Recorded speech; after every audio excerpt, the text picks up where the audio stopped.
ভারতের উত্তর পূর্বাঞ্চলীয় ত্রিপুরা রাজ্যের উত্তর আগরতলায় বাংলাদেশের সরকারি হাইকমিশন প্রাঙ্গণে হামলা হয়েছে। হিন্দু সংঘর্ষ সমিতি নামের একটি সংগঠনের সমর্থকেরা এ হামলা চালান বলে প্রত্যক্ষদর্শী সূত্রে জানা গেছে।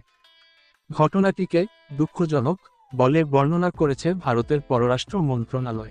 ত্রিপুরা রাজ্যের রাজধানী আগরতলা থেকে এক সাংবাদিক টেলিফোনে আজ সন্ধ্যায় প্রথম আলোকে বলেন, এই দিন দুপুরের দিকে সরকারি হাইকমিশনে হামলা হয়।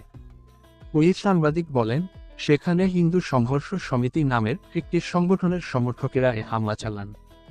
তারা সরকারি হাইকমিশনের ভেতরে ঢুকে বাংলাদেশের পতাকা নামিয়ে তাতে আগুন দেন এবং সেখানে তারা কিছুটা ভাঙচুরও করেন। ওই সাংবাদিক বলেন, কয়েক দিন ধরে হিন্দু সংঘর্ষ সমিতি সংগঠনের ব্যানারে আগরতলা ও এর সংলগ্ন অঞ্চলে বিক্ষোভ মিছিল করা হচ্ছিল। আজ দুপুরে তারা হঠাৎই সরকারি হাইকমিশন প্রাঙ্গণে ঢুকে পড়েন।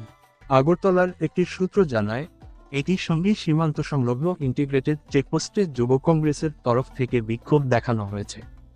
তবে দুই জায়গাতেই আজ সন্ধ্যায় পরিস্থিতি নিয়ন্ত্রণে রয়েছে বলে সূত্র জানায়।